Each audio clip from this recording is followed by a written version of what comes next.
What's good? It's your boy Fanon. All right, man. I'm gonna talk a little Deontay Wilder, Tyson Fury. This fight that may or may not happen. I'm leaning towards it not happening.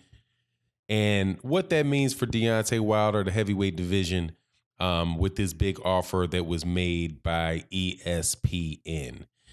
All right. And long story short is some people are always trying to find a way to make it seem as if everything that happens unexpected is somehow bad for Deontay Wilder.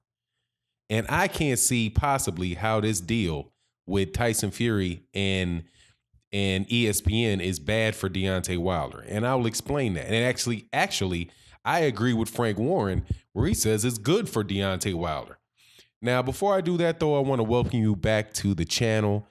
Subscribers, if you're not subscribed, I hope you accept my invitation to subscribe and hit the bell icon so you can be notified of when we release more videos.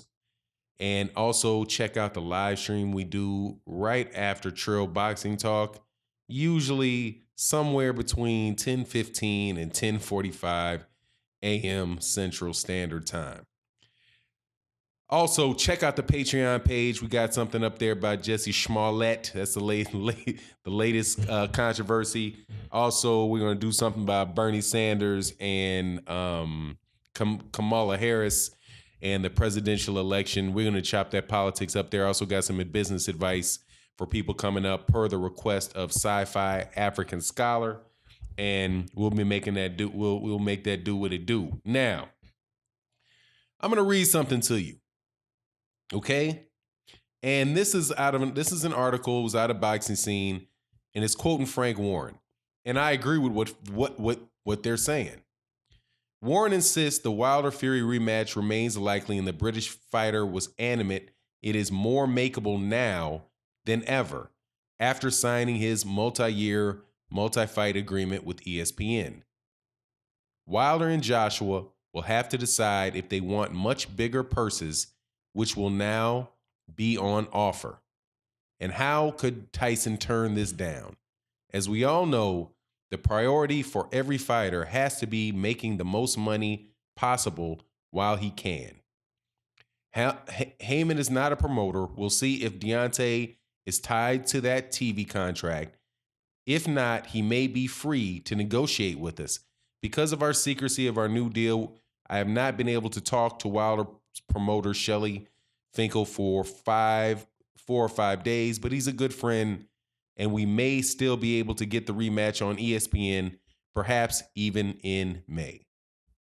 Now, in another quote, which was on 78 Sports TV's channel originally and was later credited to the Boxing Voice. I guess he went on the Boxing Voice after Wilder was on 78 Sports TV. Said, for me, I think it's a great thing. I don't think it's a bad thing. It's a good thing. It doesn't hurt the fight. If anything, it hurts the other competition, with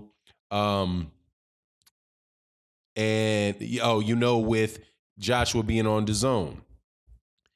He also goes on to say, says that I'm a network free agent. I can fight anyone.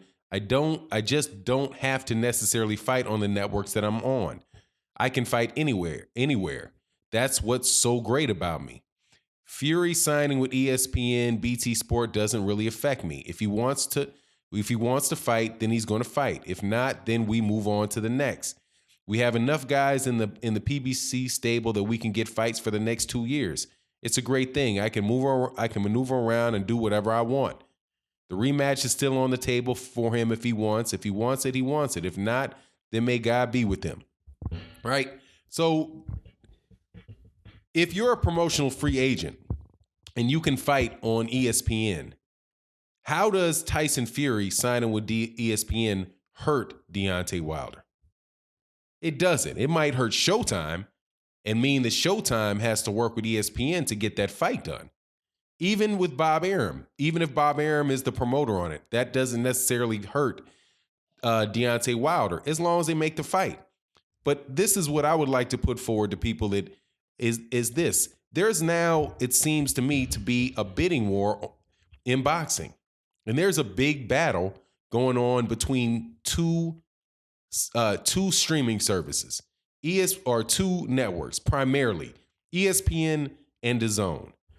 DAZN has Anthony Joshua coming to the United States, and they are trying to compete with ESPN.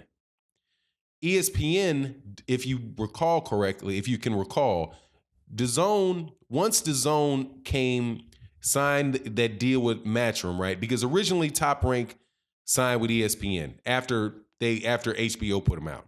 And they were having fights on ESPN, but after DAZN signed Matchroom, ESPN doubled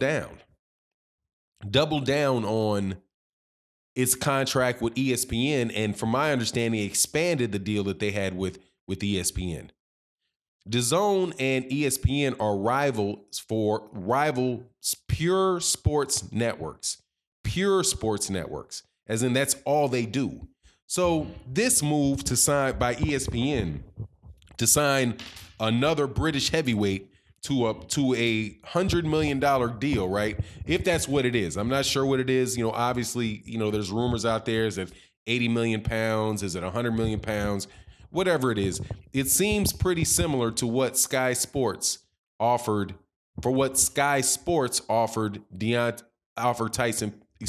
Anthony Joshua. So now you have the market rate going up for heavyweight champions and former heavyweight champions.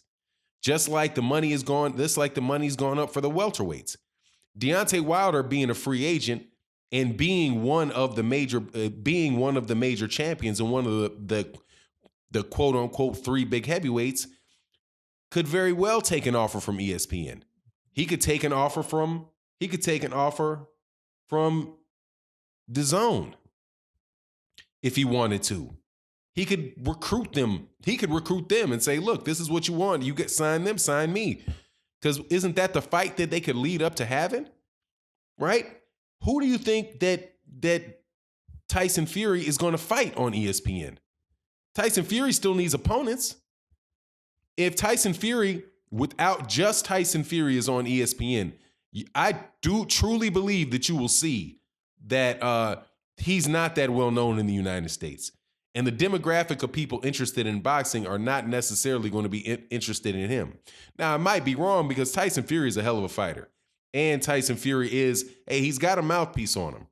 But, we'll see. I highly doubt, though, that he's going to be of a ton of interest behind Tyson Fury if he's not fighting heavyweights that people know. But regardless, there is somebody out there, obviously, that people want to see Tyson Fury fight, and that's Deontay Wilder. And it'd be Anthony Joshua as well. But Tyson Fury now cannot fight on DAZN. So that fight in the American marketplace is off the table for DAZN. But the Deontay Wilder fight is on the table for DAZN. The Anthony Joshua Deontay Wilder fight is on the table for DAZN. Did I say that right? The Anthony Joshua Deontay Wilder fight is still on the table for DAZN. The Anthony Joshua the Tyson Fury Deontay Wilder fight is on the table for ESPN. The only big loser in that seems to me to be Showtime. Because unless Showtime bucks up and says, hey man, and I don't think Showtime really, I doubt Showtime has the budget that I'm positive Showtime doesn't have the budget that ESPN has or the boxing budget that DAZN has. But there's Fox. So if Fox wants to get into the game, Fox can bid on Deontay Wilder and give Deontay Wilder money to fight on Fox. He's already the biggest guy, the biggest name in the PBC roster that's an active fighter. And they are doing a tremendous amount of promotion of the Errol Spence Jr. Mikey Garcia match. They're doing a ton of promotion of PBC fights overall over there at Fox. And Fox probably does have the same, but the budget that ESPN and DAZN have, if not more. So at the end of it, man, the fight may happen, the fight might not happen. Quite honestly, man, from what my perspective on Tyson Fury, if Tyson Fury doesn't take the fight, then just take that L, Tyson. Take the L, okay? Because you don't want the rematch. So ain't no moral victories when you don't get back up in there you don't get back up there and fight. Period. And this is coming from a Tyson Fury fan. If Tyson Fury does not fight Deontay Wilder next, money that he's making aside, it doesn't matter. You said you were up in that ring. You said you thought you got robbed. The fight was offered you. You got the guy that got you got the other guy that got the draw and kept the belt, pushing to fight you, and you didn't take the fight. Which means after you got up from being unconscious in the 12th round. So, and you had your trainer, Ben Davison, acting like, no, man, we don't need to do this again.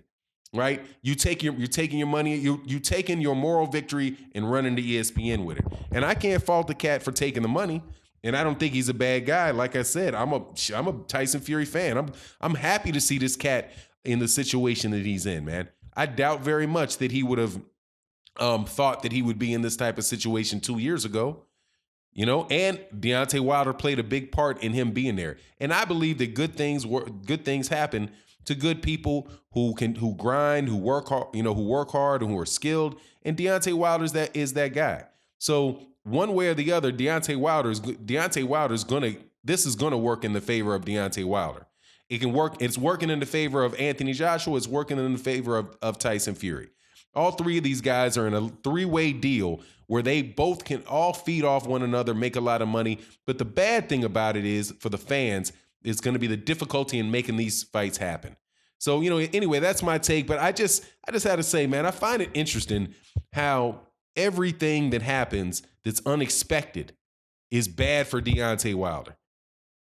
Anthony Joshua gets a big payday to fight for DAZN. It's bad for Deontay Wilder. Tyson Fury gets a deal with ESPN. It's bad for Deontay Wilder. Jarrell Big Baby Miller stubs his toe walking down the street, and it's bad for Deontay Wilder. This thing can result into a bidding war for Deontay Wilder. And I doubt that Deontay Wilder and Shelly Finkel and Al Heyman don't know that that's the case. So anyway, we'll see what it is. We'll see what happens, and it'll be what it is. And with that, I'm out. Peace.